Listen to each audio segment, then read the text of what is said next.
I saw him again. Those were the words Sarah Mitchell whispered to herself as she jolted awake in the middle of the night in her home outside Phoenix, Arizona. Her heart was pounding, her sheets were soaked with sweat, and the silence outside was so deep that she could hear every breath she took.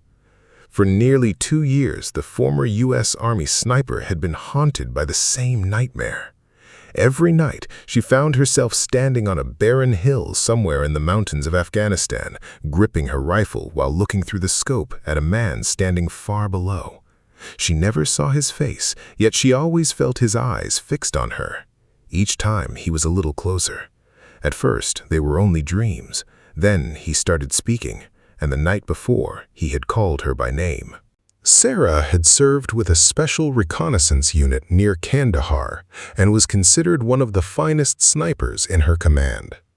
During her final mission, her team was caught in an ambush. 5 soldiers were killed. She was the only survivor. The military investigation cleared her of any wrongdoing, but Sarah never forgave herself for that day.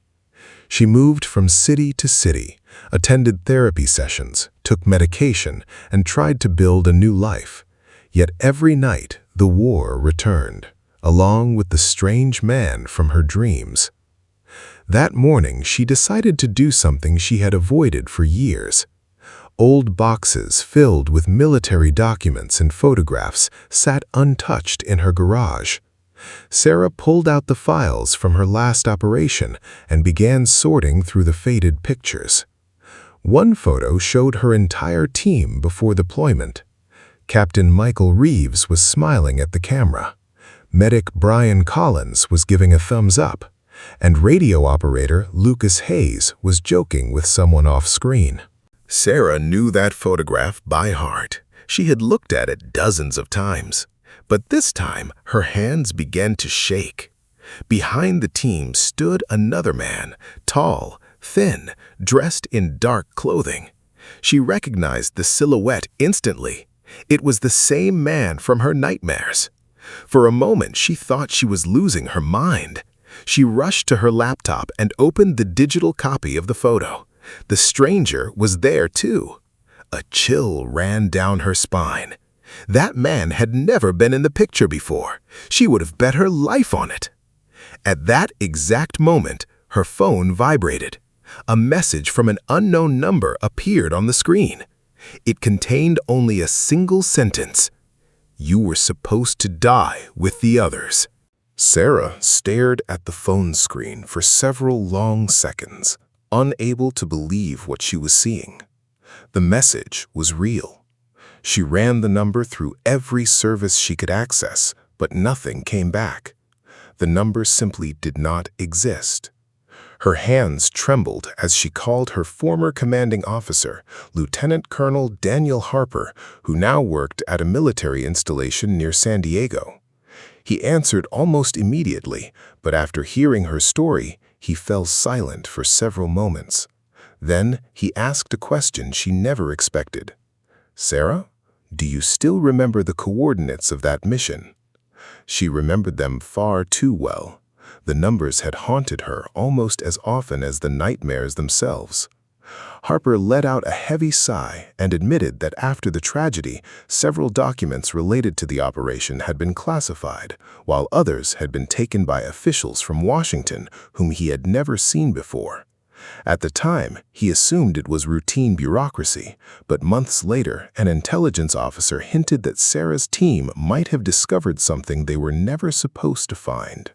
After the call ended, Sarah could not calm her thoughts.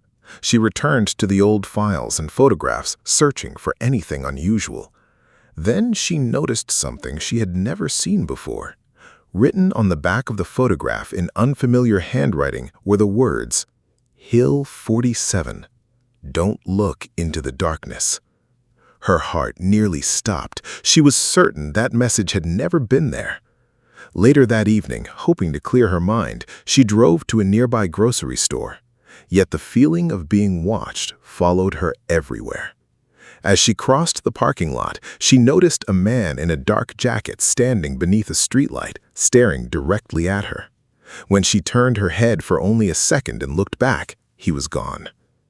That night, the nightmare returned, but this time it was different. Once again, she stood among the mountains of Afghanistan, except now she could see her entire team. Michael, Brian, Lucas, and the others stood with their backs to her at the edge of a cliff. Sarah shouted for them, but none of them responded. Then the man from the darkness stepped forward until he was only a few feet away. For the first time, she saw his face. It was pale, worn, and strangely familiar. He looked directly into her eyes and quietly said, "You don't remember everything." In the next instant, the ground beneath her teammates collapsed and they vanished into a black abyss. Sarah woke up screaming, clutching her chest. The clock beside her bed read 3:17 a.m. At that exact moment, her phone began to ring. Lieutenant Colonel Harper's name appeared on the screen. She answered immediately, but the voice on the other end was not his. It belonged to a stranger, calm and emotionless. The man spoke only one sentence: "If you want the truth about Hill 47, fly to Montana. But hurry, someone is already looking for you." Then the line went dead. The next morning, Sarah hardly hesitated. Throughout her military career, she had learned to trust her instincts, and every part of her was telling her that everything happening now was connected to that day in Afghanistan. By evening, she was on a flight to Montana, carrying the old operation files in her backpack. As the clouds drifted past the airplane window, one question kept repeating in her mind. Why could she remember almost every detail of her service, yet almost nothing about the final hours of that mission? The official reports contained a gap of nearly 4 hours, explained away as communication failures during combat. For years, she had accepted that explanation, but now it felt like a lie.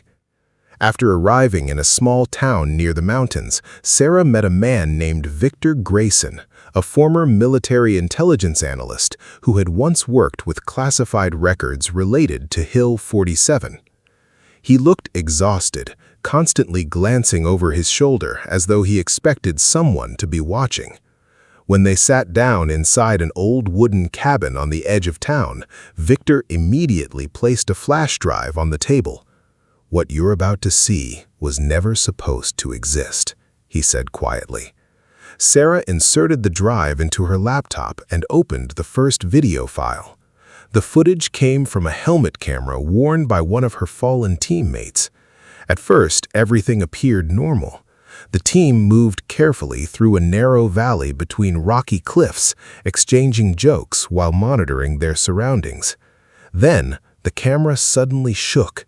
Standing ahead among the rocks was a man dressed in dark clothing, the same man from Sarah's nightmares.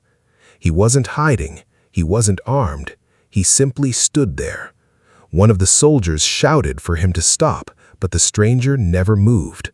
The video then cut out for several seconds. When the image returned, chaos had erupted. Soldiers were shouting, gunfire echoed through the valley, communication channels were dead, and the camera captured only fragments of confusion, dust, and panic. Sarah watched in silence, unable to look away.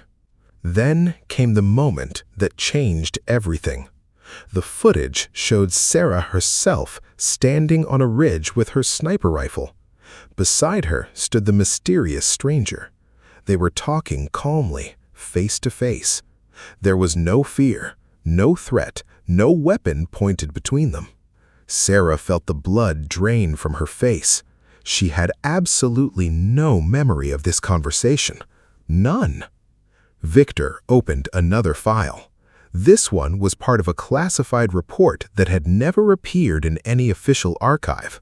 According to the document, shortly after contact with the unidentified man, every member of the team began displaying symptoms of severe disorientation, memory disruption, and hallucinations. Hours later, the tragedy that killed most of the unit occurred. Sarah sat frozen, struggling to process what she was seeing. Then headlights suddenly flashed through the cabin window. Victor's face turned pale. "He found me," he whispered. A gunshot shattered the glass. Victor collapsed to the floor as bullets tore through the walls. Sarah instantly dropped behind cover. Outside, several armed men were advancing toward the cabin. For the first time in years, she no longer felt like a veteran haunted by nightmares. She felt like a sniper on a battlefield once again, and somehow she knew that the real war had only just begun. Sarah immediately dragged Victor behind an old couch and pulled out the handgun she had carried ever since returning from the war. Bullets ripped through the wooden walls of the cabin, spraying splinters and shattered glass across the room. Outside, she could hear multiple voices giving orders with military precision. Whoever these men were, they were highly trained. Victor clutched his bleeding shoulder and struggled to breathe. "They can't let you remember," he whispered through the pain. Sarah carefully peeked through a narrow gap in the curtains and spotted two armed men moving toward the cabin in tactical gear. Instantly, years of military training took over.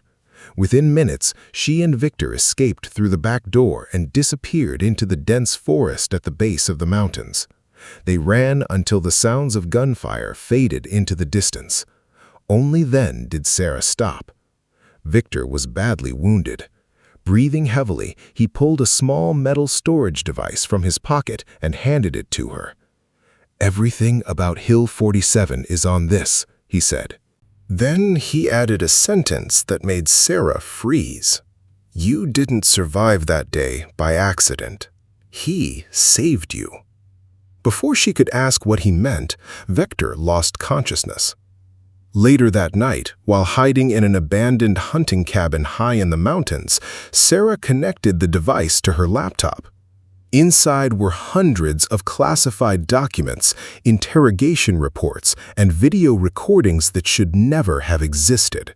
For hours, she sat in silence reviewing the files. Slowly, fragments of memory began returning.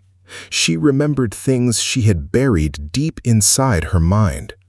On the day of the mission, her team had indeed encountered the mysterious stranger. His name was David Collins. Years earlier, he had worked as an American military translator before vanishing without a trace. But that was not the most shocking discovery. According to the files, David possessed evidence of a secret illegal operation by a small group of powerful officials. When he tried to expose it, he was branded a traitor and hunted down. That was why so many people wanted him dead.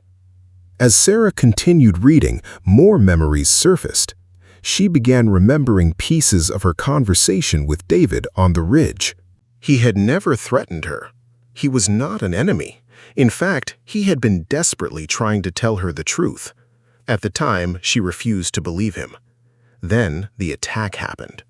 Armed men appeared from nowhere and opened fire. In the confusion, David helped the team find cover and fought to protect them. Suddenly, a memory struck Sarah with overwhelming force. She saw the battlefield clearly. Explosions, gunfire, screams, and David shoving her behind a rock seconds before a sniper round struck the place where she had been standing. Sarah collapsed to the floor as the truth finally broke through years of manipulation. Her nightmares had never been random trauma. Someone had deliberately altered her memory after she returned home. Someone had worked very hard to erase what really happened at Hill 47. But the memories were coming back now, and with them came one final revelation. David Collins had not died in Afghanistan. The last video files showed him alive. The recording had been made only 3 weeks earlier. At the end of the video, David looked directly into the camera and spoke a single sentence. "Sarah, if you're watching this, they already know you remember. Trust no one." Sarah barely slept that night. The wind howled outside the abandoned cabin, and every creak of the old wooden walls sounded like footsteps approaching through the darkness. She replayed David Collins' final video over and over again, searching for anything she might have missed. Then she noticed a small detail in the background. Behind David stood a massive abandoned radar facility, one that had been shut down decades earlier. After hours of searching through old military records and satellite maps, Sarah finally identified the location. It was hidden deep in the mountains of Wyoming. If the video was recent, that was where David had been living in secret all these years. At dawn, Sarah packed her gear and headed north. The closer she got to Wyoming, the stronger her memories became. Fragments of the past surfaced without warning. She remembered being summoned to strange medical evaluations after returning from Afghanistan. She remembered doctors she never saw again. She remembered questions that had nothing to do with her health. Most importantly, she remembered men in civilian clothes discussing something they called memory stabilization. By late afternoon, Sarah reached the abandoned facility. Massive concrete structures stood among the mountains like ghosts from another era. The place was silent. Moving carefully with her weapon ready, she made her way through dark hallways and rusted corridors until she suddenly heard a familiar voice. "You actually came." Sarah spun around. Standing in front of her was David Collins. Older now, his hair touched with gray, his face marked by years of hiding, but unmistakably the same man from her nightmares. For several seconds, she simply stared at him, unable to believe he was real. David gave a tired smile. "I've spent years trying to find a way to tell you the truth." He explained that only 2 people had survived the events at Hill 47, him and Sarah. When the people behind the operation realized they could not recover all the evidence, they chose another solution. Sarah's memories were partially erased through an experimental program, while David was officially declared dead. That was why he had spent more than a decade hiding from those who wanted him silenced. But the biggest revelation was still waiting. David led her through a series of locked steel doors into a massive underground chamber. Inside stood rows of servers filled with thousands of documents, recordings, photographs, and classified files. The evidence detailed years of corruption, illegal military operations, cover-ups, and crimes committed by powerful individuals who had remained untouchable for decades. "This is why your friends died," David said quietly. Sarah felt anger building inside her. For years, she had blamed herself. Now she finally understood who was truly responsible. But before either of them could say another word, the entire facility suddenly shook. A distant explosion echoed through the underground complex. Red warning lights flashed on, and emergency alarms began screaming through the halls. David's expression instantly changed. He rushed to a security monitor and pulled up the external camera feeds. Sarah felt her stomach drop. Dozens of armed men were surrounding the facility from every direction. Vehicles blocked the roads, and heavily equipped teams were moving toward every entrance. Somehow, they had found them. David looked at Sarah, his face pale but determined. "If we don't get out of here now," he said, "the truth dies with us." For the first time in many years, Sarah felt the same sensation she had known on the battlefield. The moment when fear disappears and only one choice remains: fight to the end. The alarms screamed through the underground facility as red emergency lights flashed across the concrete walls. Sarah quickly copied the archive onto multiple encrypted drives while David worked frantically to lock down sections of the complex. Above them, explosions echoed through the corridors as the armed teams forced their way inside. The men hunting them moved with military precision, clearing rooms one by one and getting closer every minute. Years had passed since Sarah had last been in a real combat situation, but her instincts returned instantly. Together, she and David moved through maintenance tunnels and forgotten passageways, avoiding the advancing attackers as they fought their way toward an emergency exit hidden deep within the mountains. For a brief moment, it seemed they might actually escape. Then, gunfire erupted behind them. David suddenly stumbled and dropped to one knee. A bullet had struck him in the side. Sarah rushed to help him, trying to pull him forward, but one look at his face told her what he already knew. He wasn't going to make it. David placed a hand on her shoulder and gave her a calm smile, the first truly peaceful expression she had ever seen from him. "Your friends didn't die for nothing," he said softly, "and neither did you survive for nothing." Tears filled Sarah's eyes as years of guilt finally began to break apart. All this time, she had believed she had failed her team. Now, she knew the truth. With the last of his strength, David activated the emergency lockdown system. Massive steel blast doors began closing between them and the pursuing gunmen. "Go," he whispered. It was the last word she ever heard him speak. Sarah ran. She escaped through a narrow mountain tunnel and spent hours crossing the wilderness before finally reaching a nearby town. There, she distributed copies of the evidence to investigative journalists, federal authorities, and independent organizations all at once, ensuring that no one could bury the truth again. Within days, the story exploded across the country. Investigations were launched, arrests followed. Powerful individuals who had spent years hiding behind their positions suddenly found themselves facing justice. The names of those responsible for the deaths of Sarah's teammates finally became public. Yet for Sarah, the most important moment came several weeks later. She traveled to Arlington National Cemetery and stood quietly before the memorial honoring Michael Reeves, Brian Collins, Lucas Hayes, and the others who had never returned home. For a long time, she said nothing. For the first time in years, she could look at their names without feeling shame. For the first time, she felt she had fulfilled the duty she owed them. That night, she dreamed again. She stood on the same Afghan hillside, beneath the dark sky. But this time, there was no fear. Ahead of her stood her teammates. They were smiling. David was standing beside them. No one spoke. They simply looked at her for a moment before turning and walking toward the rising sunlight. One by one, they disappeared into the light. Sarah awoke before dawn and lay still, listening to the silence around her. The nightmares were gone. For the first time in 12 years, she had slept through the entire night. As the sun rose over the Arizona desert, Sarah realized that the war she had been fighting inside her mind for so long was finally over.